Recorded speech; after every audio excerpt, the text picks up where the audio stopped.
ओम श्री गणेशाय नमः।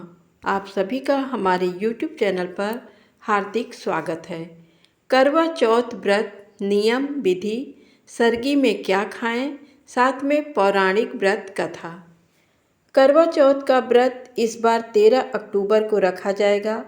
करवा चौथ व्रत सुहागिन महिलाएं अपने पति की दीर्घायु और मंगलमय कामना के लिए रखती हैं।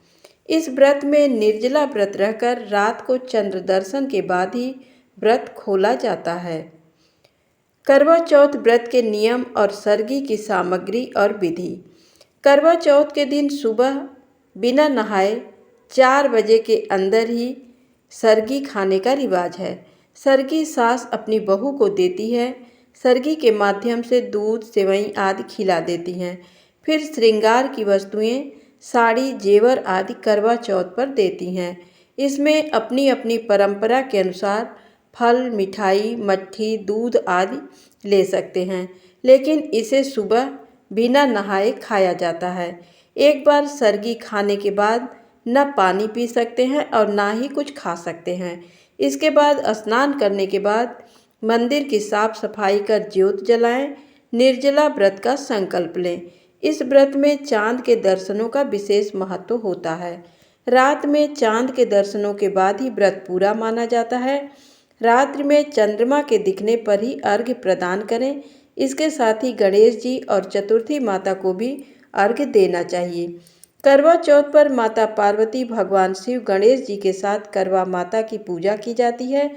इसके लिए आपको करवा माता का चित्र लगाना होता है। करवा चौथ के व्रत में चंद्रमा की पूजा की जाती है।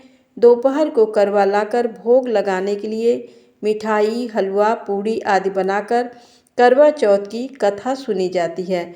इस बात का ध्यान रखें कि आप जैसे पहला व्रत शुरू कर देंगी, आपको आगे से वैसे ही व्रत रखना होगा। चंदन, शहद, अगरबत्ती, पुष्प, कच्चा दूध, शक्कर, शुद्ध घी, दही, मिठाई, गंगा जल, अक्षत, चावल, सिंदूर, मेहंदी, महावर, कंघा, बिंदी, चुनरी, चूड़ी, बिछुआ, मिट्टी का टोंटीदार करवा व ढक्कन, दीपक, रुई, कपूर, गेहूँ, शक्कर का बूरा, हल्दी, जल का लोटा, गौरी बनाने के लिए पीली मिट्टी, लकड़ी का आसन, चलनी, 8 पूरियों की अठावरी, हलवा और दक्षिणा दान के लिए पैसे आदि। करवा चौथ की पौराणिक व्रत कथा।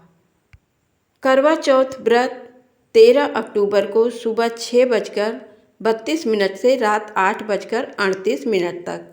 करवा चौथ को चंद्रोदय रात 8:48 पर। एक साहूकार के 7 लड़के और 1 लड़की थी। सेठानी के सहित उसकी बहुओं और बेटी ने करवा चौथ का व्रत रखा था। रात्रि को साहूकार के लड़के भोजन करने लगे तो उन्होंने अपनी बहन से भोजन के लिए कहा। इस पर बहन ने बताया कि उसका आज व्रत है और वह खाना चंद्रमा को अर्घ्य देकर ही खा सकती है। सबसे छोटे भाई को अपनी बहन की हालत देखी नहीं जाती और वह दूर पेड़ पर एक दीपक जलाकर चलनी की ओट में रख देता है, जो ऐसा प्रतीत होता है जैसे चतुर्थी का चांद हो। बहन ने अपनी भाभी से भी कहा कि चंद्रमा निकल आया है, व्रत खोल लें, लेकिन भाभियों ने उसकी बात नहीं मानी और व्रत नहीं खोला।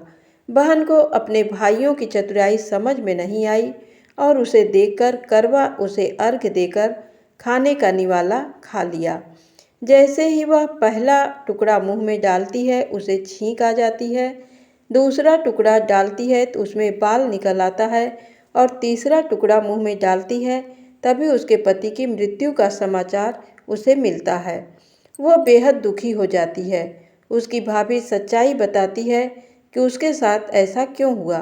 व्रत गलत तरीके से टूटने के कारण देवता उससे नाराज हो गए हैं।